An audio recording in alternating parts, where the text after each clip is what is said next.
Do you know, I can't remember the Conservative Party more divided and more at each other's throats than at any time since the great divisions over Maastricht took place in the House of Commons back in 1993. Then we had Prime Minister John Major describing some of his own cabinet and some of their backbench friends who were on the Eurosceptic side as bastards. Quite sorry, it's Sunday morning, I do apologise, but it was Johnny Major that said it, not me.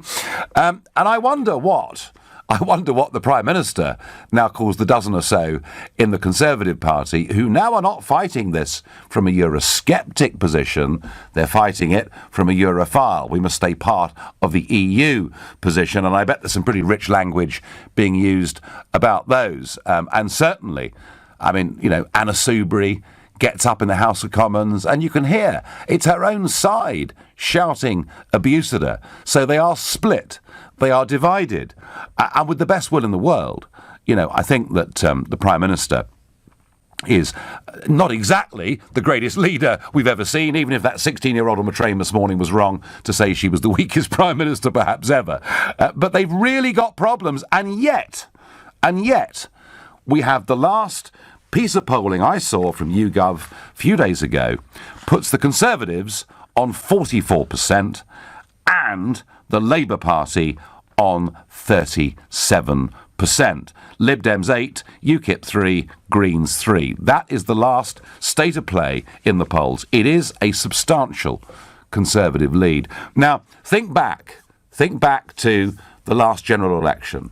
You know, in the February of that year, Corbyn appeared to be pretty much in an electoral trough. And yet, the campaign, from the moment he launched the manifesto, something started to happen. He started to connect. He started to become trendy. Oh, Jeremy Corbyn. He even appeared on the stage at Glastonbury. Massive crowds of adoring fans. And so the stage was set for Labour Live, which took place yesterday. Now, I'm always sceptical when you see photographs of nobody in the crowd. I mean, you know, the press have done this to me before. No one turns up to hear Farage. Well, you know, if you photograph the stage 2 hours before I'm arriving, it's not surprising no one's there. But let's get an eyewitness account. Paul Richards, commentator and pro-Labour supporter. Paul, you were there yesterday, is that right? No, that's not right, but I was following it very closely on Twitter all day long, Nigel. So right, OK. I've got a sense of what happened. Yeah, because as I say, it's very easy to be unfair about an event. It's all about when you take the picture. And I saw some stuff in the Conservative press this morning, a big stage and about 4 people, and I'm sure that isn't quite true. No, it's not true. I mean, there were larger crowds towards the end of the event, and at the start of the event, 20 or 30 people, you know, easily taking a photograph, as you say. But the bigger point is, it was a 15,000 capacity venue. Yeah. Even if, you know, 2,000 or 3,000, 4,000 people turned up, it was exactly the wrong kind of venue for the event. And we think it's going to cost the Labour Party's members about £1 million. £1 million? To this. Because, you know, they were giving away tickets by the end. Some people £35, but others were getting them for free. There were free coaches laid on, busing people in from wherever they wanted to come from. And it was just it's a terrible shame. You know, there's nothing wrong with cultural politics and things like Red Wedge back in the day got young people like me involved. But if you build it around the personality of the leader and you organise it from party HQ, it's never going to be the same. And this, I'm afraid, was a bit of a white elephant. But that cult of personality, Paul, you know, there was a moment, perhaps there were a few months, you know, of last year when that cult of personality around Corbyn was really very strong, wasn't it? Yes, and it's mystifying for those of us that have been in politics a long time and, you know, believe politics to be about ideas and manifestos, elections and candidates, to see people turning up and doing this terrible kind of incantation, the chanting, the hero worship, the T-shirts, the tattoos, the knitted Jeremy Corbyns. It's very un-Labour, undemocratic. Well, haven't we just become like the Americans, Paul? Well, even that is still around ideas and big, you know, clashing ideas of the state and so on. This is more like a fan club, and I think that was the mistake that the people that organised this made, was assuming that a large crowd at Glastonbury chanting would then be replicated in North London, when in fact the people in Glastonbury had gone to see a band, and then he happened to turn up. Yes, yeah. Now, football crowds are chanting it. It's just a chant. It doesn't mean anything particularly, and they misunderstood that. And then the hubris was that people then say the event was a failure. I'm sure the people that went to it, and I'm sure they'll be phoning you in a second, had a lovely time. But the fact is, it was massively under capacity. It was a grandiose event staged to fulfill this kind of egomania, and it's going to cost us all a lot of money. I remember £1 million quid. And Unite, Unite were bought up tickets, which they're then giving away as well. There was an ice cream van. I don't know who paid for that. I mean, it really just a number of things. I tell you, the most interesting thing that happened on the whole day was the very brave young people who unveiled a placard a banner saying "Stop backing Brexit," aimed at Jeremy Corbyn in the middle of his speech. A courageous thing to do. They were jostled by crowd members and then bundled out. Well, that was brave. But Paul, what was the message from Corbyn's speech?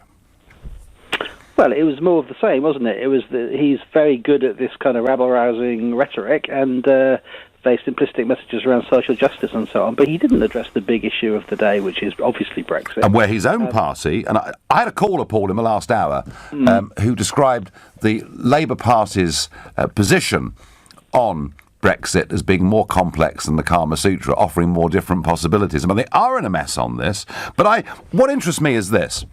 And you yourself, of course, are the author of How to Win an Election, the art of political campaigning, so you've studied these things in depth. They are 7 points behind the Tories, and I'm beginning to think ever more strongly that May's only way out of this could be an October general election. Why, with a split Tory party, are they so far behind?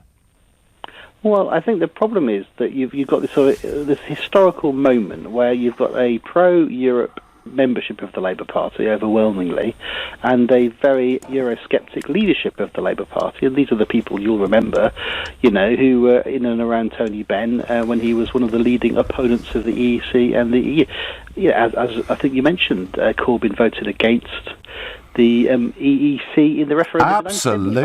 And voted against 75. And voted against everything. Against the Lisbon Treaty, against the Maastricht Treaty. He voted in favour of a referendum in 2011 on Europe.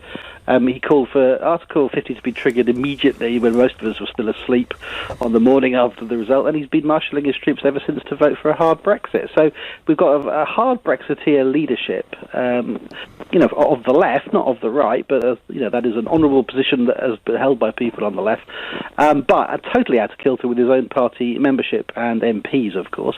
So, and that's why you've got the mess we're in. They're trying to ride two horses at once. Yeah. The problem is you fall off both. Well, the Tories did this for years, Paul. The Tories for years tried to ride both horses to keep the party together, and in the end it became unsustainable, and Cameron had to make that pledge of a referendum. Paul, I thank you very much for your analysis. Thank you for joining us this morning. And that was Paul Richards, and he's a former special advisor of the Labour Party as well, so he knows the inside of this. And his analysis is straightforward. Labour's problem is Brexit. They're split. They're all over the place. And we so often, don't we, hear about the Tory party splits on Brexit. The truth is, Labour's got a massive problem. And whilst the membership of the Labour Party may be overwhelmingly pro-EU, I can promise you that in the West Midlands, in the North West, in the North East, in South Wales, through all my years of travelling and campaigning around this country, some of the strongest Eurosceptics are Labour voters and Labour families who come from those regions. And it was interesting because if you go back to the 2015 general election, when I led UKIP and they got 4 million votes, we had a bigger effect on the Labour Party than we had on the Conservative Party. Arguably, if UKIP hadn't been there, Miliband may well, have had a much, much better election performance. He would have had a better election performance. He could have become the Prime Minister. So I still think, whatever Labour do, they are still very vulnerable. And it may only be between 30 and 35%. of the overall Labour vote that is Eurosceptic, but it is concentrated in many of those regions and in quite a few marginal seats. So what do Labour need to do? Why are they in so much trouble?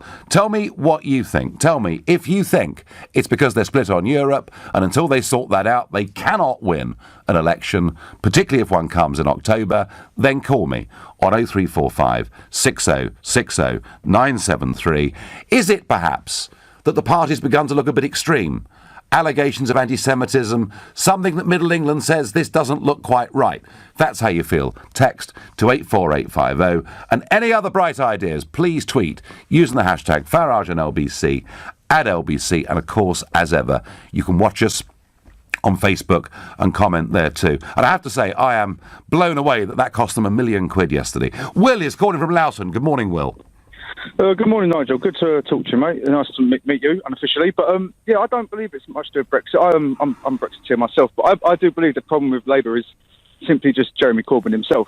You know, when he first came out, he was very much appealing to the disenfranchised and the millennials of the UK, including myself. You know, and he promised a lot of things. And people, I work at, I'm not going to say the institution where I work at, but I work at universities, and the support for him was 99%. It was huge, wasn't it? Yeah. Yeah, he was quite incredible and remarkable. For credit to the guy. I mean, I personally can't stand the man. I really can't. But when you spend some time and you look at his views, things like tuition fees, and when he's talking about trading of arms with Saudi Arabia, none of the things he suggested can do are doable. My father, he used to be a Labour voter, and I sat him down and went, Dad, everyone my age loves Corbyn. I can't stand him. Am I wrong? And he just laughed at me and said, No, son, I can use a calculator. Well, yeah, I mean, he overpromised, didn't he, on tuition fees? He wasn't just going to get rid of tuition fees, he was going to wipe off all the debt.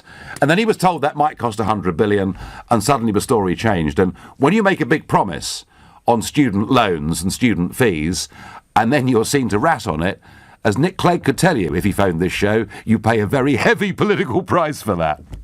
Speaking on that topic, the first time I voted was for the coalition Lib Dem, and I voted Lib Dem because I was going to go to university, and I was one of the people in the streets, causing a bit of trouble because we were promised this thing for our future. It never happened, and I learned very quickly that you got before someone might say something, but you got to go down and look at the numbers, And I think the more time people spend listening to what he's got to say, they look into it. So over the last year, a lot of my friends were very pro Jeremy Corbyn. Yes, and they were like, "Well, no, of course not, because he says he can do this." And so, Will, in short, he's been found out, hasn't he? Yeah, and I do believe the longer he stays in, the less chance. Interesting. I'm not anti-Labour. I'm a Labour in my heart and Conservative in my head. If he's a different leader, I'd consider it. But as long as he's leader, the more he speaks, the less I listen. Will from Loughton, you couldn't be clearer. Well, the news that the Labour Live Festival, which was designed to be a glorification of the wonderful Jeremy Corbyn as leader, has been a bit of a dud, and it's cost the Labour Party £1 million. Goodness me, a real £1 million. That's not a Diane Abbott £1 million. It's a real £1 million.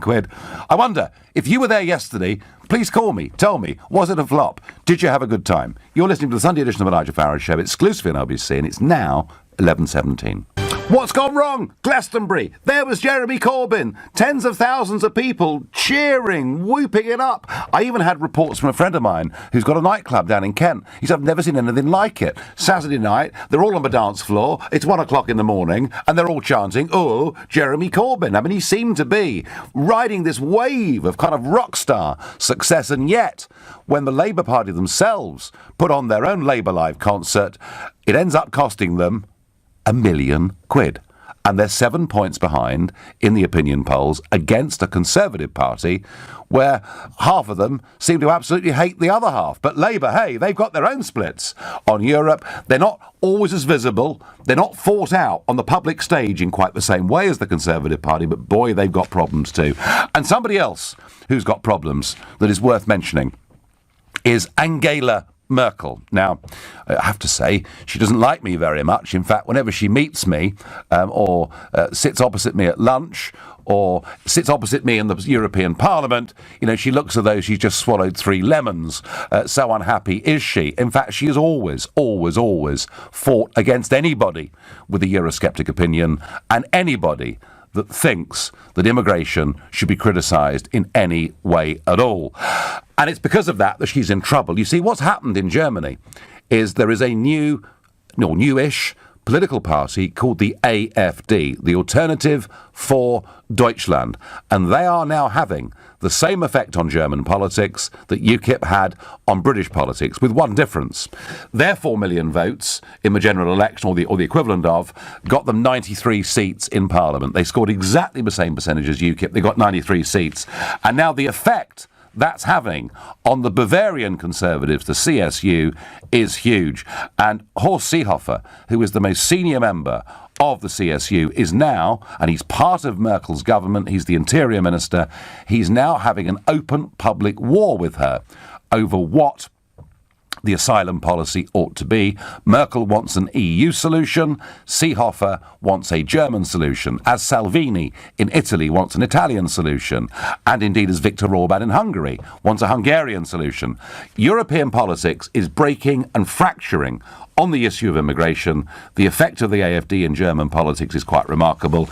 It is possible that after her 13 years of rule, and in her fourth term, I could be speaking to you next Sunday and Mrs. Merkel may well have gone. And I promise you one thing, and I feel this in my heart. Merkel is yesterday's politics. Salvini is tomorrow's politics. But back to Corbyn. Why are they 7 points behind? Why are they in so much trouble? And on Twitter, Winston says to me, Labour's economic and Brexit policies are all wrong. They're the work of fantasists. Well, they certainly have some economic credibility problems. Let's ask Charlie, who lives in Danbury in Essex. Charlie, good morning. Oh, good morning, Nigel. How are you? I'm well. So were you there yesterday, Charlie? I was, yeah. I was there from about, 1:30 until after Jeremy Corbyn spoke. OK, and are you a sort of committed Corbyn supporter and fan? Well, I'm committed to the ideas that Corbyn espouses, yeah, but I'm not some kind of cultist member of the Labour Party. I'm a member, but I'm not a cultist. OK. So talk us through your day. What was it like? I thought it was pretty good. When I got there, I did think it was quite sparsely attended, to be honest.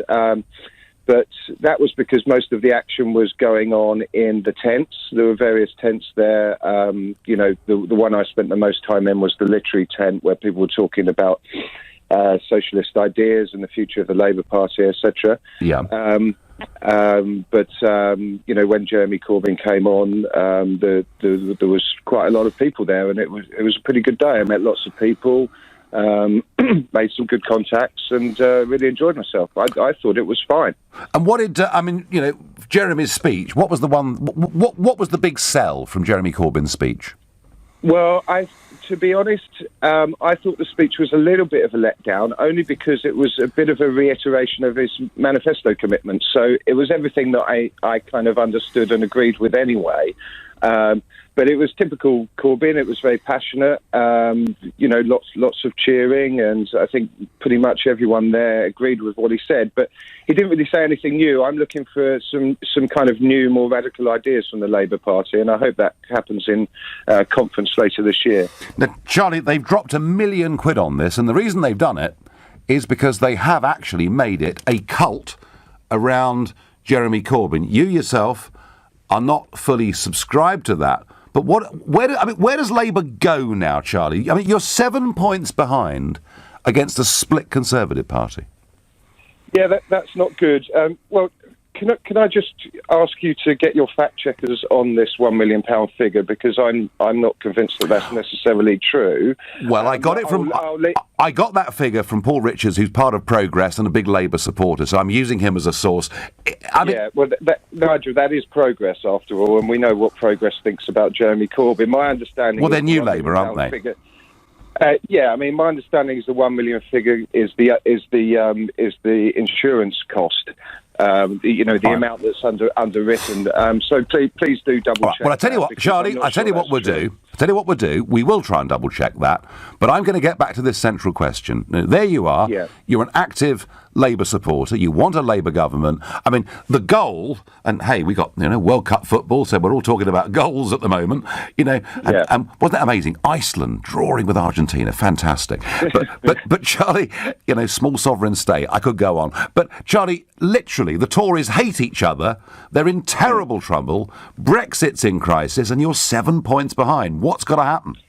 Well, that's in the worst opinion poll. I mean, there was an opinion poll I saw this week, and I think Labour were 2 points behind. I think on average we're a bit further behind. But look at how it was before the last election, Nigel. You know, Labour were something like 20 points behind. As soon as an election is called, you'll see much more balance from the media. And Corbyn and the members of the Labour Party will get a fairer crack of the whip in the media. I do think the biggest issue, as you'll probably agree with me on this, is relating to Brexit. Yeah. I suspect that at conference this year it will be debated because it wasn't debated last year. And I have a feeling that Labour are going to come out more strongly in favour of Remain, and that will shake up the political landscape. But who knows? Charlie, we need to be more radical. That's my... People are saying that, a lot of that crowd yesterday were wearing anti-Brexit stickers and badges, and some quite abusive ones. Charlie, let me put this to you. If you get your way, and if the Labour Party under Corbyn becomes one that says we're going to stay part of a single market and part of the customs union and keep open borders, you have just lost millions of votes in the Midlands, the North and South Wales. That might be right, but I think Labour would get a lot of votes from Remain supporting Tories. I mean, who knows, Nigel? Do you really think? Do you really think, Charlie, that many Remain supporting Tories would vote Labour when you've got a Marxist as Shadow Chancellor? I do, and we'd also. I mean, if you look at what happened in Lewisham, and look at how many people went from Labour and the Tories to the Lib Dems. So those type of voters, I think, would go to Labour rather than go to the Tories on a hard Brexit. But I mean, this is all conjecture at the moment because no one knows what's going to happen with Brexit. No one knows what's going to be negotiated. So we're sort of talking, hypotheticals right now. For me, the most important thing in terms of Labour is getting a fair crack in the media, and I just think that will happen when an election is called. Okay. No, Charlie, listen, thank you for your testimony of being there yesterday, and that was really, really a very interesting call. Thank you. And Charlie, I think, does represent a lot of the newish Labour activists. They are very, very pro-Remain, which is fine, but it does not fit at all with old Labour out in the heartlands and leaves them incredibly vulnerable. Goodness me, Brexit has a pretty devastating effect, doesn't it, on both of our so-called mainstream political parties. Steve from Aylesbury says, Nigel, people keep going on about the "Oh, Jeremy Corbyn" chant at Glastonbury, but how many of them were under the influence of drugs, which may explain it? Steve, that's a dreadful thing to say. You're talking about illegal substances. In fact, we may talk a bit more about cannabis and its medical use in a moment. But for now, you're listening to the Sunday edition of the Nigel Farage Show, exclusive in LBC, and it's now 11:30. The bubble has burst. We're a long way from Glastonbury, as the Labour Live event yesterday is seen to be a bit of a flop and has cost the Labour Party allegedly up to £1 million in losses. Either way, they're 7 pips behind in the polls. That's certainly the YouGov poll I saw last Sunday, when they should be ahead, particularly given the Tories' difficulties. What is wrong with the Labour Party? And you know what? Inevitably, we're coming back to Brexit. They're all over the shop. There is no good, clear message. And whilst it's clear that the new, young Corbynite base are Remainers, so many old Labour voters are Leavers, strong Leavers. Before I get to that, just a thought.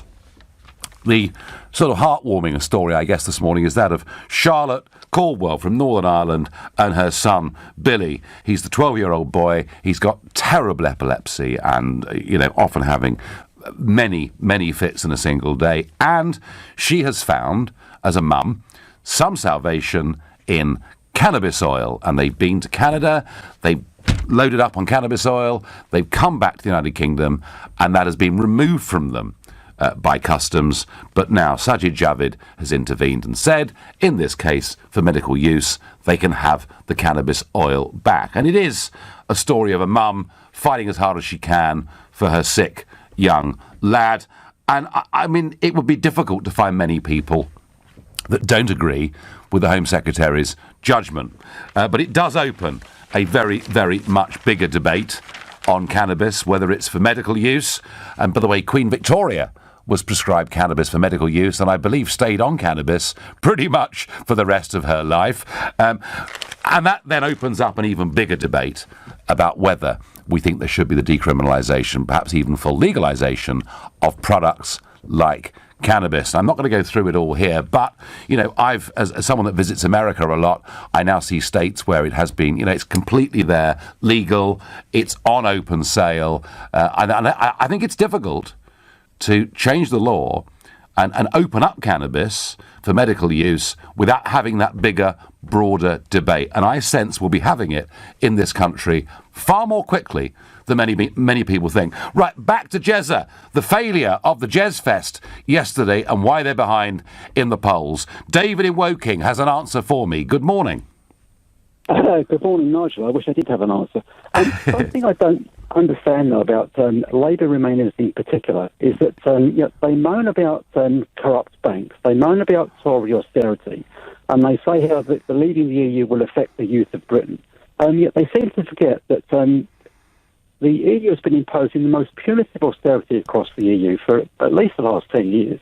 The banks have destroyed the Greek economy just simply to refinance the banks. And there is up to 65% or 60% unemployment across southern Europe within youth unemployment.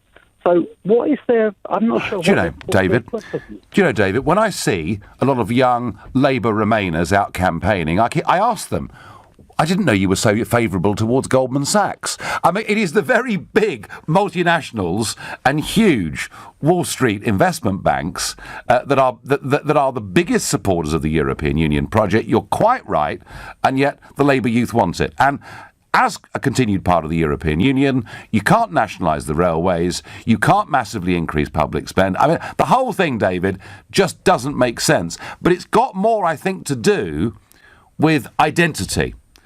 And I think there is a segment of youth, predominantly urban, predominantly London, I would suggest, that have embraced something of a global European identity and see themselves as world citizens. I think that, David, is perhaps what it's about.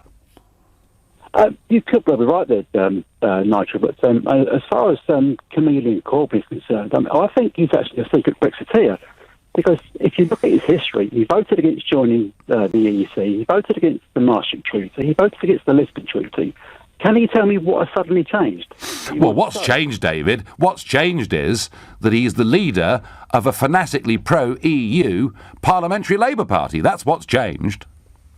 So should he really be their leader? Well, hardly any of them wanted him to be leader. In fact, some of the people who helped get the 35 signatures to put him on the ballot paper did so out of sympathy, and then he shocked them all by winning. David, it is a real strange one. Corbyn's position against his own fanatical support, and why that, as you quite rightly say, why that fanatical youth support supports a European Union that is now being rejected by the youth in Italy and Austria and elsewhere remains a mystery. David, I thank you very much indeed for your call. Justine says to me, don't diss Jezza. Do you want Amuna, Adonis and Kinnock to take over? Well, I don't care really. I mean, I just would like to know honestly what the Labour Party's position on Brexit is. That's what really matters to me. Nigel, if we have another election, I think people will be voting for their MP rather than their party. I'm not sure who that favours, says Steve in Croydon. Steve, sorry mate, you're wrong. You're completely wrong. Most people who now vote in elections don't even know who their MP is. They're voting because they like Theresa May or they don't like Theresa May. Our system has become ever more presidential, and those MPs who say, I've been elected 5 times in my constituency. Well, the truth is, if it's a safe Labour seat or a safe Tory seat, a pig's bladder on a stick could get elected in those constituencies. That, I'm afraid, is what we have with first-past-the-post tribal politics. And I was interested today to see Frank Field, an article in the Sunday Telegraph, saying what I've been saying for a long time: abolish the House of Lords, have an elected Senate. But Frank, we need electoral reform in the House of Commons too. We really, really do. If May cause an election, I hope it's when the students are on holiday. Well, Canterbury, of course, was the classic example of that. Canterbury going Labour because of that student vote.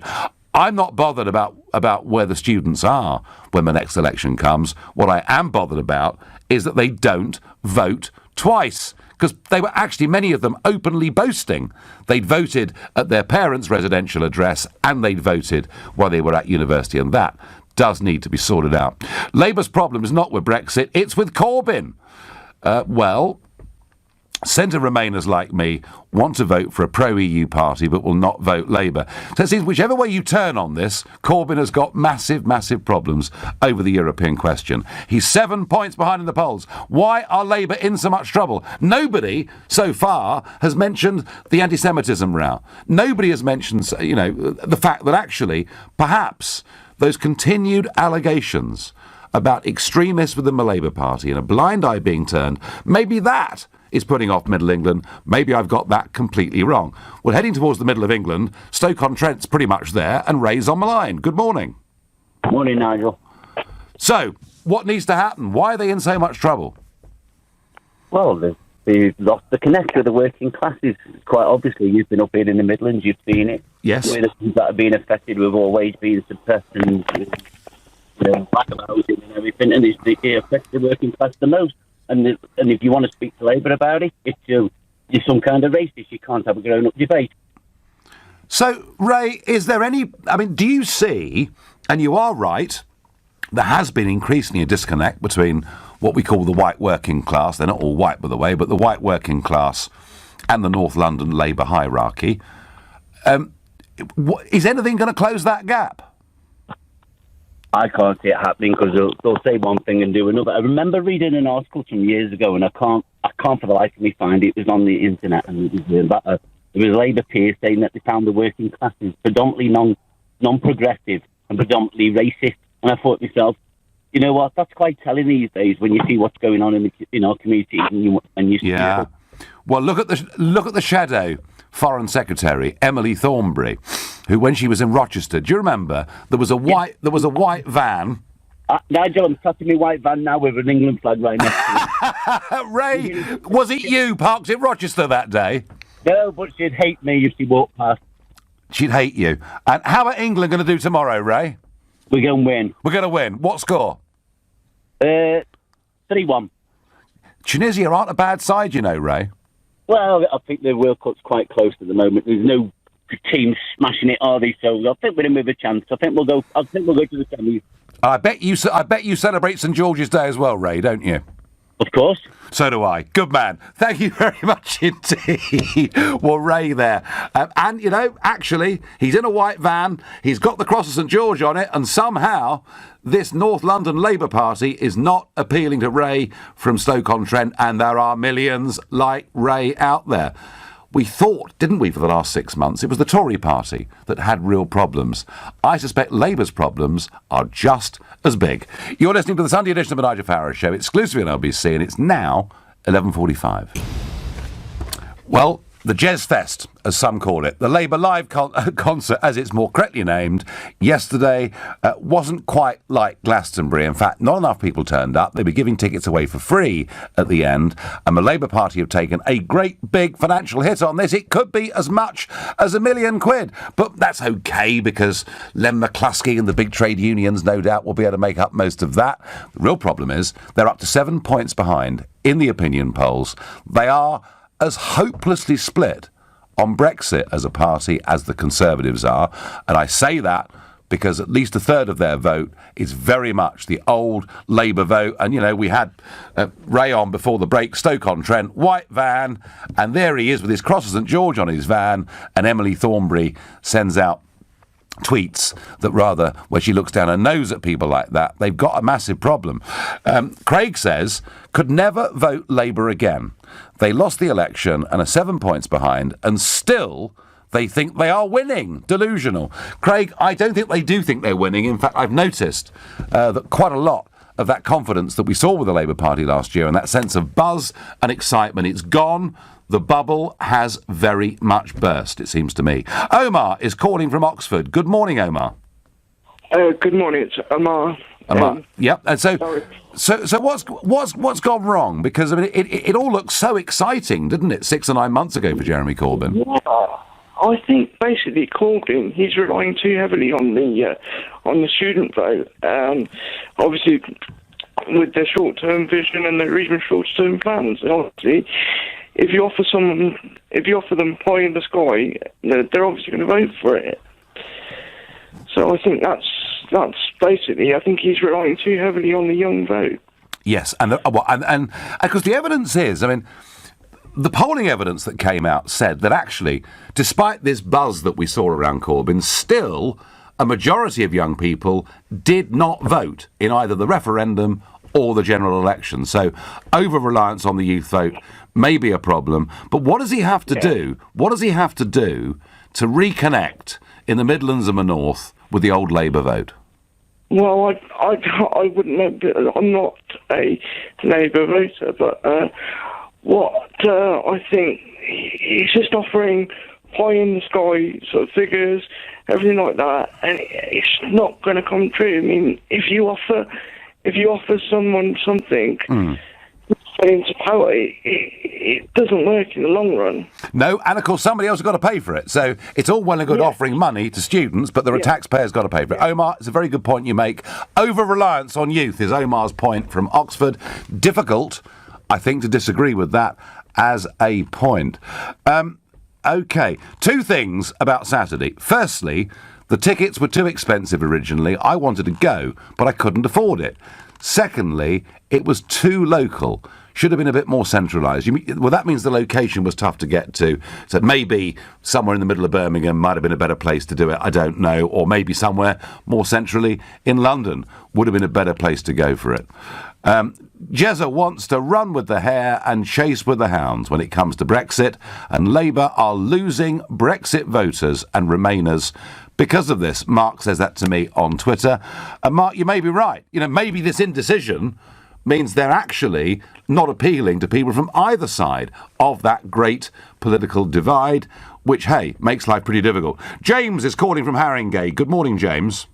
Good morning, Nigel. Good to talk to you. Good to talk to you. So they've got a few problems, haven't they? Quite a few, I would say. And yesterday, David Lammy and a Labour Party staff member kind of exemplified perfectly what free speech would look like under a Corbyn government. You've probably seen the footage. The Sun reporter asked him if the low turnout might be attributable to the anti-Semitism problem. I tell you what, James. Should we just listen to a little bit of David Lammy and the Sun reporter? Do you think, in part, the slow ticket sales could be due to the problem with anti-Semitism in the Labour Party?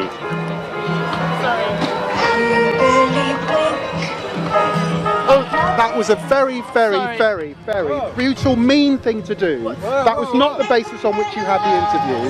At all. Absolutely not. Absolutely not. Sorry, what's happened? It's just incredible. It's a question, David. Sorry, what was the question? Well, that was the question, James, that was... It wasn't actually, I have to say, it wasn't asked in a rude way, was it? No. But, you know, of course, awkward questions cannot be allowed under Corbynism. You know, it was a perfectly legitimate question. All he had to say was, you know, he could have said, no, it's got nothing to do with that, or no, we're taking action. But instead, he grabbed the mic and said that was a very mean, brutal thing to do. And the aide came up, and then the rest of the video clip, it shows her trying to cover the lens. No, I mean, like you said, this is the cult of Corbynism. You know, it's all about the Messiah. It's all about do not ask difficult questions, do not talk about anti-Semitism, of which they have an epidemic, and they've done nothing about, absolutely nothing. We see, James, this is interesting. I mean, you know, I've raised already during the course of this debate 3 times. I've asked, you know, the callers, you know, is anti-Semitism or is the row around anti-Semitism, is that part of what is causing Labour a problem? Because respectable people say, hey, do you know what? This has become too extreme. For respectable people, yes. Sadly, I think a lot of the popularity around him is by people who are actually completely on board with it. I think he's won over people who are anti-Semites, who do love his friendship, his lifelong political friendship with terrorists, his association with the IRA, Hamas, Hezbollah. So I think a lot of people who are on his side, actually, they warm to him because of that. But yes, I think a lot of ordinary people, a lot of decent, ordinary, moderate Labour supporters are repulsed by it. Yeah, I mean, there was a theory put about, and LBC's Theo Usherwood was talking about this a couple of weeks ago, that the anti-Semitism row wasn't necessarily hurting Labour's vote in London, but it's outside of London that I think... I mean, isn't it true, James, that the British public, the great British public, actually, when they see extremism, run away from it? Absolutely, absolutely. And this country, traditionally, is not socialist, it's not communist. And if I can just touch on the point about the idea of Theresa May calling a snap election, I think she'd have to be certifiable. She is electorally toxic. I think, if she was to call an election, they may be Labour may be 7 points behind now. Well, they were 7 points behind before she called last year's election. It was 20 last time, wasn't it? Yeah, and she ran an appalling campaign, and they got within reaching distance of Downing Street, which is, to me, is too horrifying to contemplate. Jeremy Corbyn as Prime Minister would just be hell on earth. But the point is, James, the point is, if May gets into a bind on Brexit such that she cannot get to a point with the House of Commons where the Commons doesn't have a veto over the final deal or no deal, when that could happen as late as February 2019, then isn't she in a terrible position where she effectively has to either call a second referendum or another general election? No, I think she needs to show leadership, which I think is tough for her because she's so incompetent. But I don't think... Well, we certainly don't need a second referendum. I know the likes of Gina Miller would love one. We don't need an election either because I think that's too terrifying to put a prospect of Jeremy Corbyn winning. It may not look like it right now, but you never know. I think she should just try and show some leadership and carry through the wishes of the people. Well, yeah, OK. Is she capable of leadership, James? No. Sadly not. But we are where we are. What choice do we have? I mean, eventually, obviously, she'll have to be replaced as leader because she's terrible. But until then, what can we do? I mean, and Labour itself, as you've said, have got their problems. Corbyn is the party and Corbyn have got positions. James, there are not many Labour Eurosceptics in the House of Commons. We can kind of name them, can't we? It's Kate Hoey, it's Frank Field, it's John Mann, it's Graham Stringer, it's Kelvin Hopkins, and after that I'm struggling. And of course Corbyn himself, and McDonnell, really, himself. But their problem with the European issue, it's not the parliamentary party, it's not the membership, it's the voters.